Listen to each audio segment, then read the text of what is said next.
কালকে কথা হবে আমাদের বরিশালের বিধান নিয়েও আলাদা আমরা আমরা চিন্তা করবো আমরা সাথে আমি আবু সাথে খালাদা মুক্তি করতে আমরা সমাবেশন কাজ করলাম। আল্লাহু আকবার।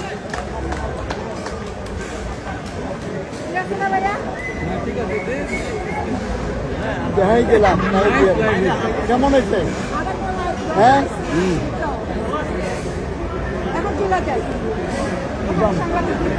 তোমার চা খাওয়াই